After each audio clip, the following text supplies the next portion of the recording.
Well, hello and welcome to the Deschutes County Solid Waste Department's presentation for you all with County College. We want to welcome you to this presentation of our activities that we do here, and we're really looking forward to seeing you all on October 7th and being able to answer any questions and in particular kind of show you what we do out here, give you a tour of our facility and get to meet you all.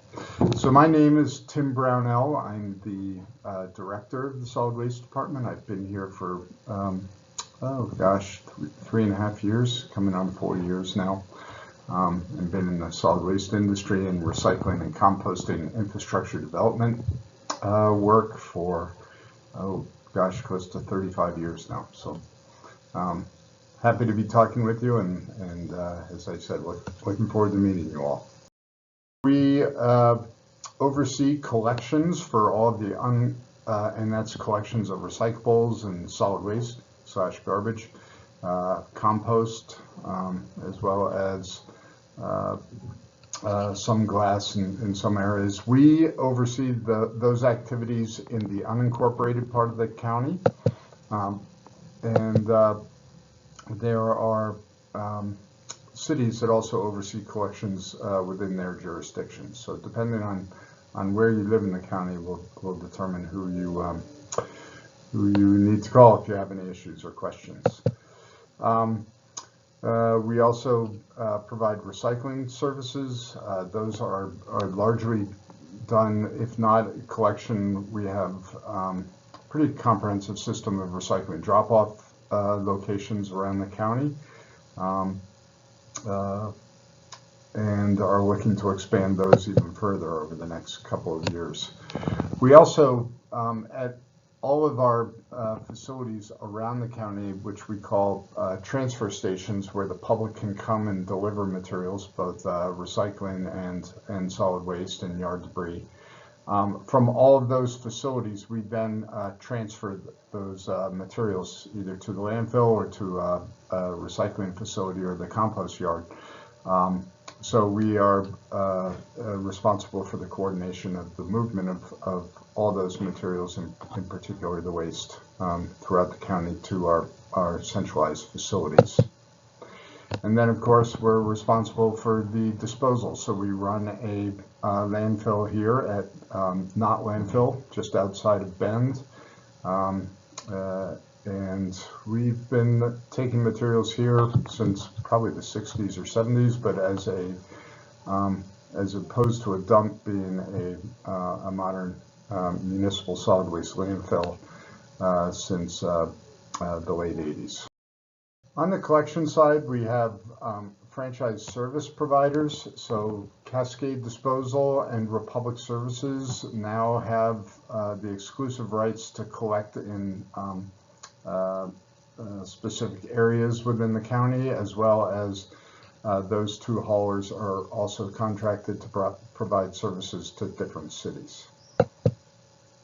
Waste Connections is the company that purchased Cascade Disposal back probably around 2010, and then Republic Services purchased 3 other of the locally owned companies back in 2019, thereabouts. The collections is then currently managed and prescribed through the court board orders that were established by the Board of County Commissioners back originally in the 70s, and then updated many times through the early 2000s. That prescribes the level of services, the fees that can be charged. So we do regulate the monthly fees and bills that you get. The haulers have to come to the county for approval and demonstration that those fees are appropriate and keep them within prescribed boundaries of profit. So they're allowed to make between 9 and 12% profit on their services, and they do financial reporting to us. And then the other thing that we provide collections for, besides recyclables, yard debris, and refuse is hazardous waste, particularly what we call household hazardous waste. We don't do that through curbside collection, but we do have a facility at our not landfill that's open every Friday and Saturday to collect a whole range of materials that we really don't want to get into the landfill or into the recycling stream. For recycling service, we provide curbside collection. We have the drop-off stations that we talked about, and those drop-off facilities have expanded materials beyond what you can collect at the curb. In the next few years, under something called the Recycling Modernization Act, that list of materials is going to continue to expand. But some items that we can take here that you wouldn't be able to put at the curb, things like large scrap metal. We're now taking mattresses, light bulbs, batteries, paint, and in the future it'll be things like plastic bags, clamshells, styrofoam. We're always looking to see what we can add to those material streams that aren't appropriate for collection at the curb. And then we also have yard debris collection and composting. Currently about 25,000 tons a year of yard debris and woody waste is collected and composted, and over the next few years we want to see if we can double that. And then the other thing we do is education and promotion, really trying to engage the community in understanding the breadth of programs that we have and how you might be able to access them. But what's interesting is we'll get into something called our solid waste management plan. I'll talk about that in a moment. But wanted to give you a sense of, as we look towards the future, we want to start managing and processing and collecting and separating other streams of material to improve our diversion from landfill. So we are looking at the development of processing construction and demolition debris. So we've been doing some planning on that. It's highly mechanized, so we would have a building with sorting equipment and people inside. Pretty fun processes when you get around them, and it's pretty amazing to see, large volumes of materials moving through buildings with the possibility of diversion and recovery. We're also looking at the potential of developing what's called a MRF. Our industry has a lot of acronyms. That's short for material recycling or material recovery facility that would process the materials in your recycling cart, that blue cart that you put out at the curb. We think it may be financially beneficial to be able to do that sorting here as opposed to collect it and then ship it to facilities near Portland to process and separate. It would also provide us with quite an educational opportunity if we were able to develop that facility. I know the public always wonders, where does my recycling go? And this would provide us an opportunity to really walk you through the process and really help for the public to see really how we handle those materials. We're also looking, right now we're only able to process about 60% of all the organic material that gets delivered to our sites. We've just overwhelmed the current composting facility here at Not Landfill. If you ever drive into the site, and actually when you do your tour today, or when you come, you'll see our composting facility. It's looks like it's large, but by comparison, that's a little bit of a postage stamp compared to what we think we might need. So we are looking at expanding that facility. This is a possible arrangement that we could do if we wanted to set it up in our facility up outside of Redmond. We are actually looking to expand our facility down here in Bend, but it gives you an idea of the size and scale, and we want to mechanize the system a little more than currently. If you take a look at it. It's just a lot of loaders and equipment moving materials by vehicle, and over time we want to have that be a more rational and expedited process. Our transfer stations, as I mentioned before, we have them spread throughout the county. We have one outside of Redmond. We call it the Negus Transfer Station. We have one down in the southwestern part of the county, just north of Wilpine on Highway 97, referred to as the Southwest Transfer Station. We have one on Friar Road, just outside of Sisters, handling the northwest part of the county. And then we have a small facility in Alfalfa, on Alfalfa Market, or just off of Alfalfa Market Road. And the reason we do this is have them spread around the county is try and make it convenient for residents, have affordable access so you aren't having to spend a lot of gas to drive to a different part of the county. We're looking to modernize those facilities so that if you've been to one of our remote sites, sometimes you have to stand and throw materials over a gate into the top of a truck. Here at Not Landfill, we have a large indoor facility that you come into and drop materials onto the floor. That's both a bit safer, and we can really monitor the materials a little better with our staff and compact our trailers a little more efficiently and effectively. So right there is the facility in Negus that we were building and then ultimately opened last spring. And we're looking to do this at the remainder of our facilities down the Southwest Transfer Station outside of Wilpine. We want to do in 2028 or 29. And then we would look into the 2030s to do the facility outside of Sisters. But this is the direction we want to go. It also starts to inform you as we start talking about infrastructure needs and capital needs here for the department. These facilities are not cheap to build.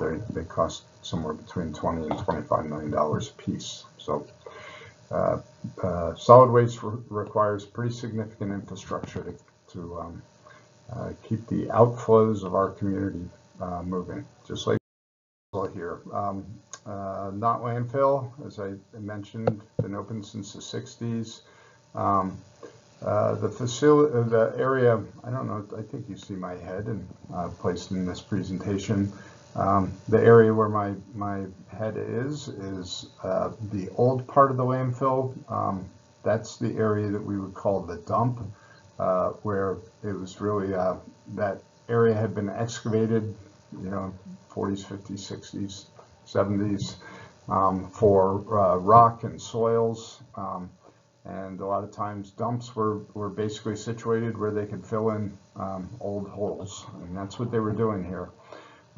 You see the other areas marked cell 1, cell 2, all the way through cell 10. Those are engineered cells, and that's where, starting in 1993, the federal government regulated that we had to have liners on the system to protect groundwater, because there is a lot of water that percolates through this system, particularly with the waste that is brought in. So we have to be able to contain all of that. So starting in, we were ahead of the federal requirement. We started in the late 80s with cell 1, which was our first engineered facility. Then when we do have a liner system on the bottom, we're able to monitor that whole system. We can monitor the water that accumulates down at the bottom of basically our bathtub here. We call that leachate, and we can pump it and move it around the system so that we don't get too heavy a hydraulic load down on the bottom of the landfill. We also monitor groundwater.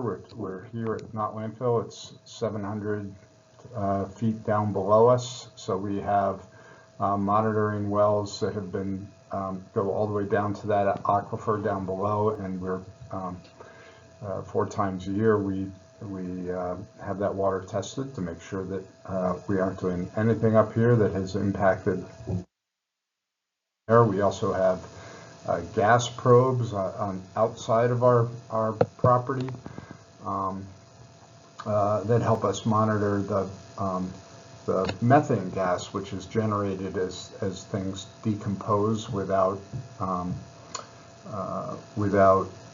oxygen. It makes something called methane, which is a form of natural gas, but it will migrate off the site if you don't manage it properly. So we do try and capture all the gas on the site, but we have monitoring wells off the site, make sure that we are capturing it. If you ever drive by here at night, you'll see a blue flame, and that is, we are 24 hours a day burning that methane gas as we capture it for methane destruction, so that it's not escaping and going up into the atmosphere, because it's a pretty potent climate impacting gas.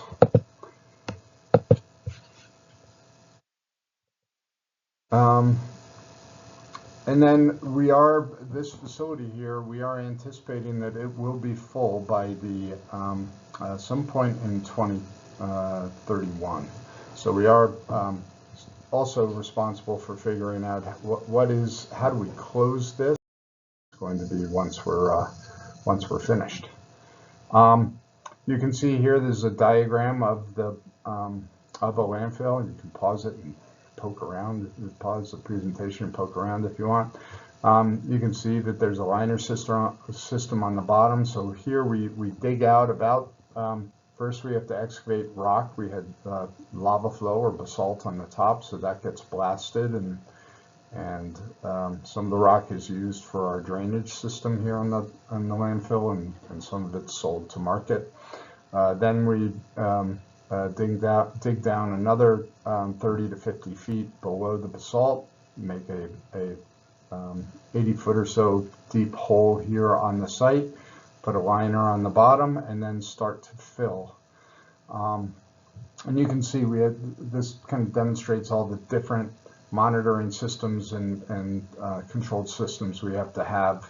On the far right up there, you'll see electric generating station. In some landfills, they recover that methane, burn it, and convert it to energy. We're in the process of working with Cascade Natural Gas to develop a system to clean the methane gas, because when it comes out of a landfill, it's about 54% methane or natural gas, and the remainder is other gases. Hydrogen, sulfide, oxygen, carbon dioxide, etc. We're going to be working with Cascade Natural Gas to put a gas cleanup system here, and then get it cleaned up to about 98% pure natural gas, and then it will be. We have the substation from the large gas pipeline that comes through Bend. There's a substation that we can tap into that will provide this natural gas directly to homes in Bend. So pretty unique situation. We're pretty excited about it. And then this system also shows how we have to close it at the end. So landfills, systems like this we would refer to them when they're finished as a dry tomb, that we don't want water coming into the landfill once it's closed up. So we put systems on the top and then wastewater, stormwater recovery systems, so that we can minimize any rainwater contact with the waste mass, so that any precipitation can just shed off the site, not to be contaminated, and can go back into natural systems. And then for 30 years after we close, we have to continue to monitor the site, monitor the groundwater well below the site, manage the gas that will continue to be produced for years after. We have a minimum 30-year liability responsibility for monitoring, but most likely it will be indefinite until this entire waste mass is settled, which could be. I just spoke about that landfill gas recovery system. This kind of gives you a sense of how it all goes through the sets of cleaners. Coming out is what they call renewable natural gas. And you might be burning it in stoves in your house in about 2 years. We're trying to figure out post-closure. We've been looking at whether we can put in solar arrays and create a solar farm here. That doesn't look like it'll be financially viable.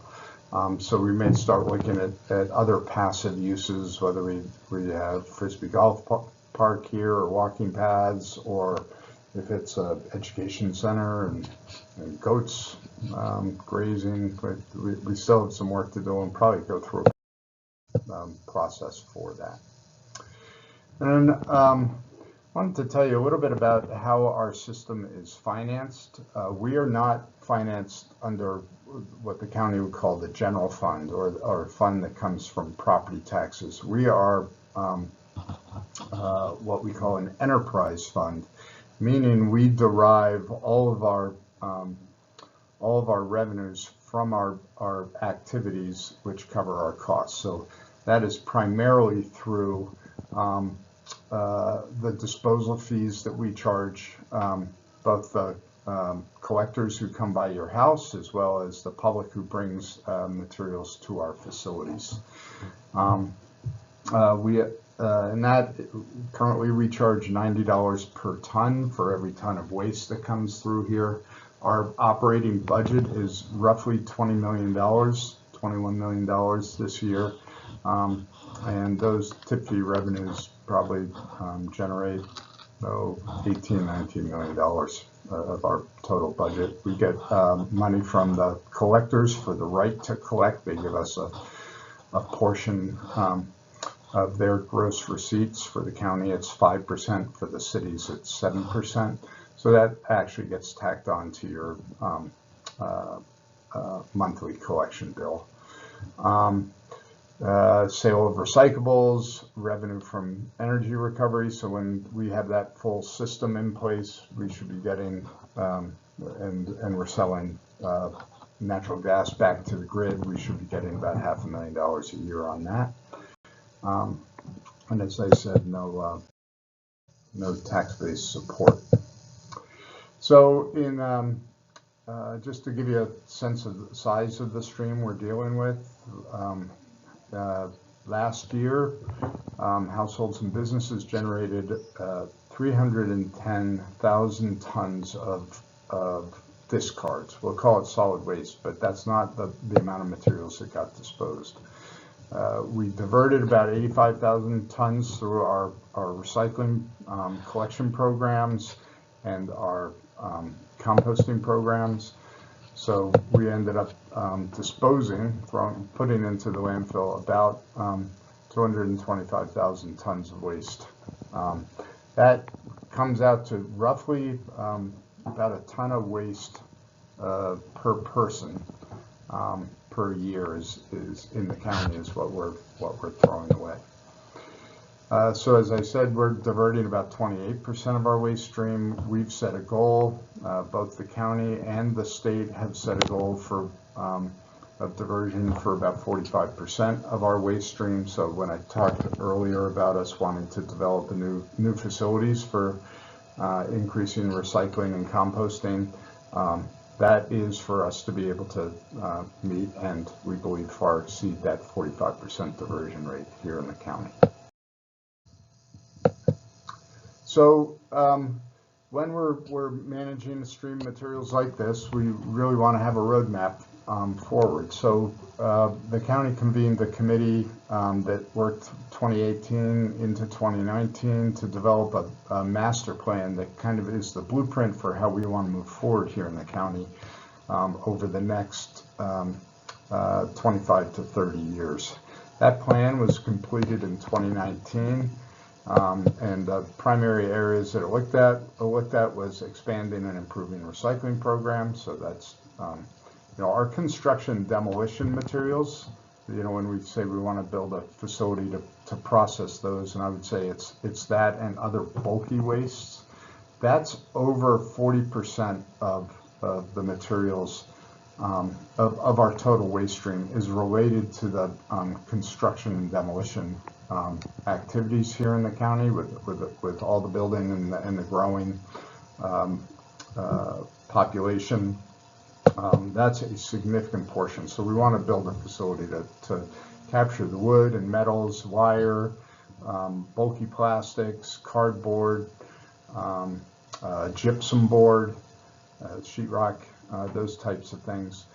So we've been identifying what it would take to do all of that work. We're also evaluating and identifying our future. As I said, our facility here is going to be, the landfill is going to be full in 2031. So part of the plan anticipates how do we deal with that, and I will talk about that later as well. So we are looking at changes to our collection programs. We want to expand our food waste recycling collection, expand the multifamily. As you kind of drive through Bend these days, you're seeing 7-story multifamily complexes and popping up all around town. That's just going to continue. So we are really going to need to do some on how do we capture materials out of those facilities, work with businesses on their waste streams. We want to establish uniform programs and services throughout the county so that as we're educating in one city, if somebody moves from Bend to Redmond or vice versa or down to Lapine, that our programs are consistent and our education is universal. Oh, my apologies.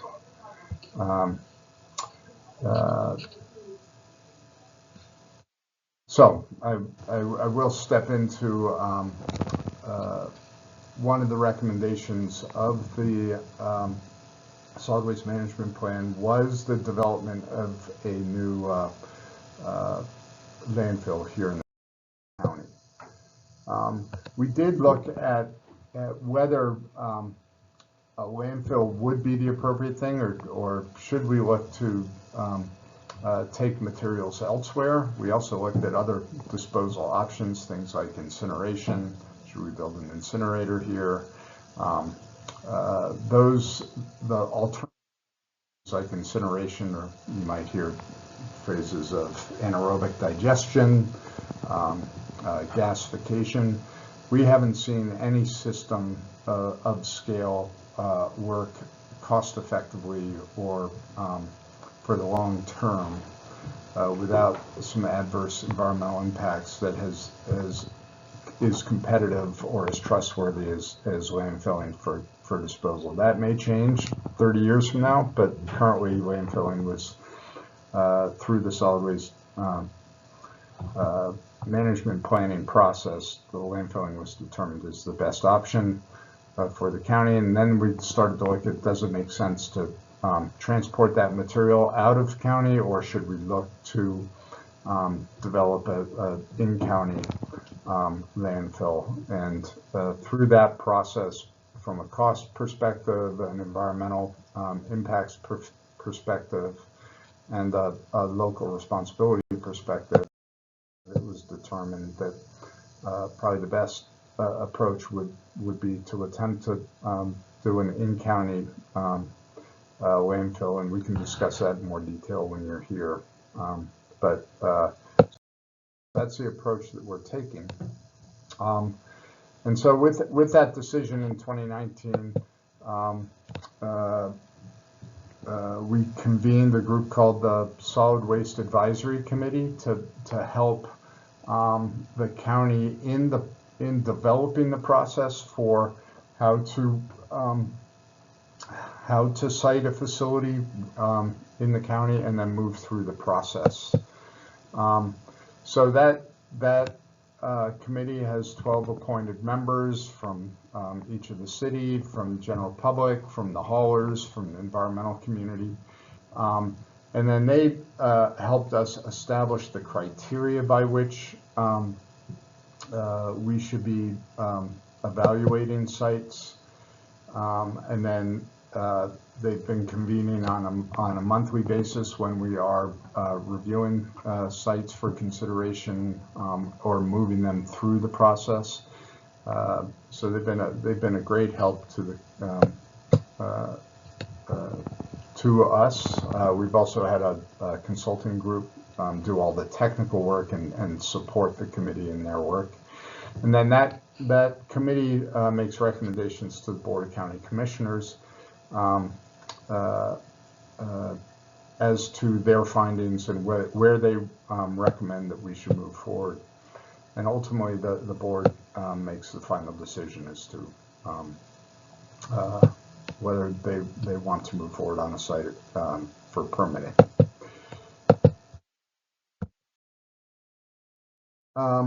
So we've kind of wanted to show you what that process looks like, because this would be the first landfill sited in the state of Oregon in well over 30 years. I think now we're approaching 33 years since the last one was sited. So this is new to all of us in the county, and certainly it's new to regulators too, who are currently in the position. So we kind of created a whole process by which we should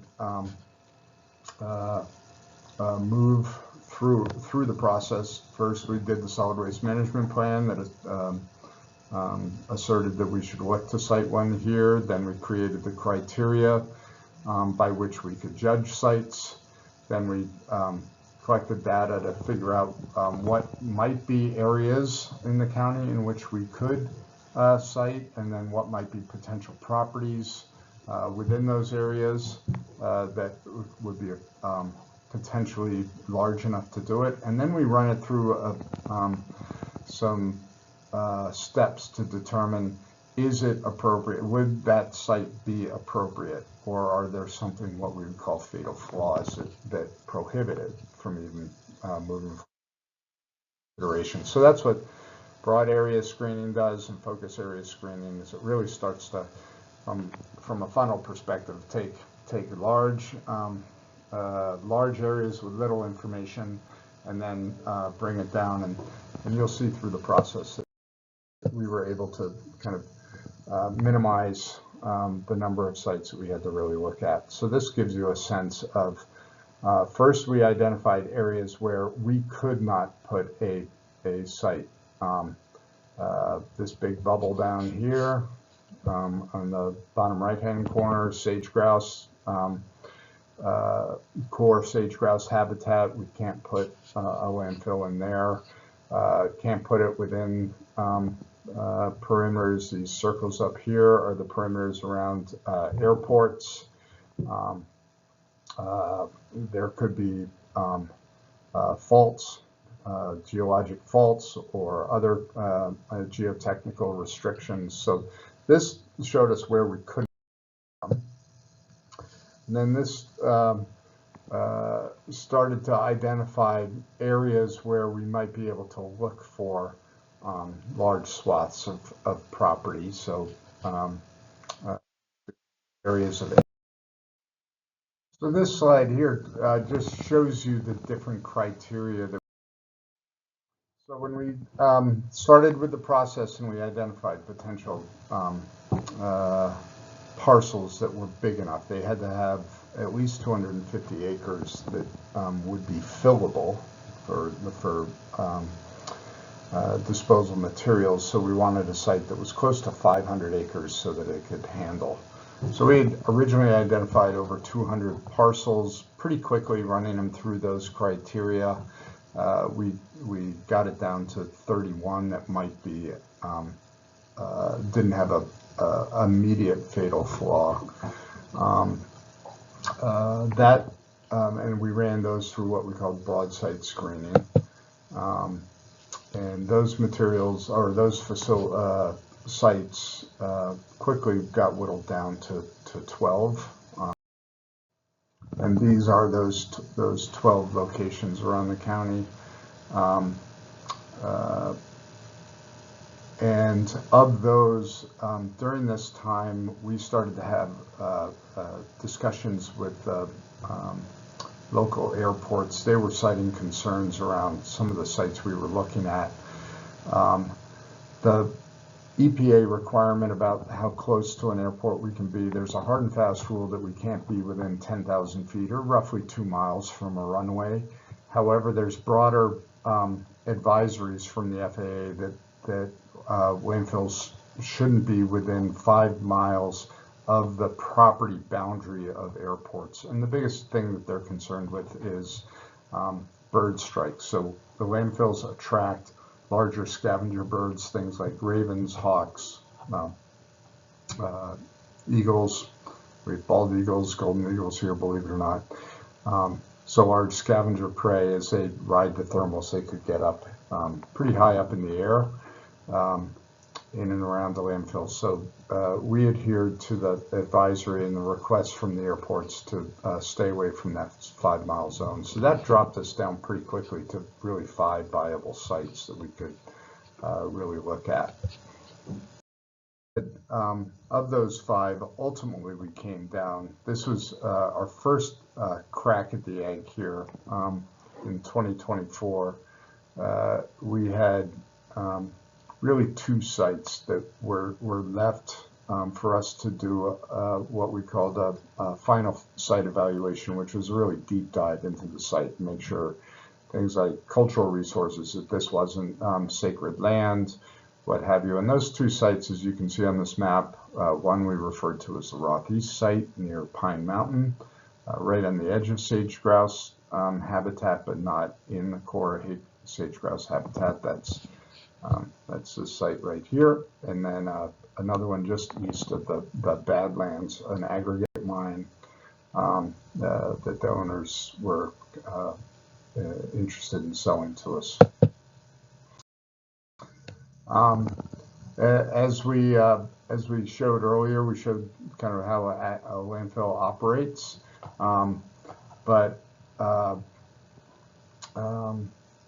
the Solid Waste Advisory Committee really decided that the place that they wanted to recommend was the Moon Pit site by the Badlands, primarily because it was less, not as close to sensitive habitats like sage grouse. It was already disturbed. It had been an aggregate mine, so the land was already dug up, and that they're actually ultimately with a mine you have to have a reclamation plan. How are you going to fill it back up and lessen the risk of it as a hole in the ground down in the future? So the Moon Pit site was recommended. However, we were not able to reach agreement with the owners of that site. So we reconvened the SWAC a few months ago, this past May, and an outcome of that was one more site which had been ruled out before because there had been a environmental habitat overlay that precluded the site. We were able to get more information from the Oregon Department of Fish and Wildlife and get more specific information around, in particular, where there was an eagle's nest, and came to find that once that site was, the eagle's nest general location was identified, it actually allowed this site to be reconsidered. And this is at the base of Horse Ridge. It's just south of Highway 20 before you head over the ridge towards Milliken Valley and east. So very similar location to the Moon Pit site. Also, it is an aggregate mine. It has less rock here and more sand and soils that they've been excavating over the years. this is a site that now the SWAC has decided to do a more what we referred to earlier as a final site evaluation, get much more detail information on our various areas of the criteria we want to judge by, to see if it truly is a viable site. And then we will present back to the board late winter, early spring, as to what is the preference of the Solid Waste Advisory Committee to a new landfill, whether it be this site, Horse Ridge, if it's deemed to be viable, or the other remaining site that we have, which is the Roth East site out towards the base of Pine Mountain. Our landfill siting process, this just gives you a bit of the timeline where we're at. As you can see, if we get this to the board in 2026, we really want to have everything set up, permits issued, facility constructed. We'll have about 5 years to get all of that work done. So that's a pretty tight time frame to go through the final stages of permitting. We do imagine that there will be some legal challenges, so things that we're going to have to consider. Hopefully we'll get there.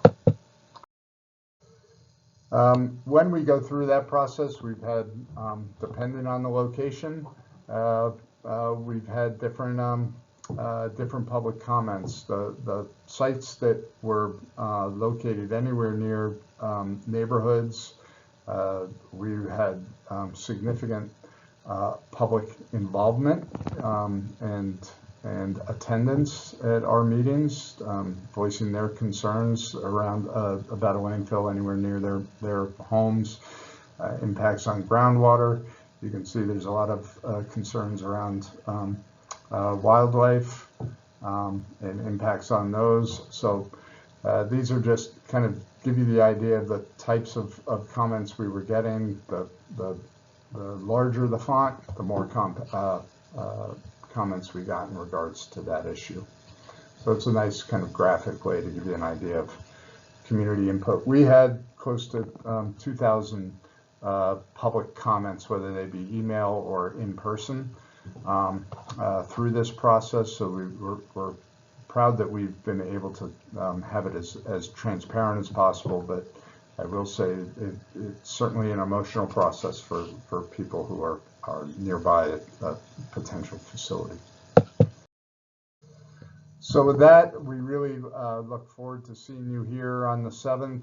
We'll give you a great tour of the site so you understand kind of all the activities that occur here at Not Landfill, and we really look forward to being able to answer any questions you have. We'll have a good amount of time for that, and really appreciate your engagement in this process, and hope you're enjoying learning more about the county, and particularly hope you enjoy your time with solid waste. So we'll see you soon. Take care.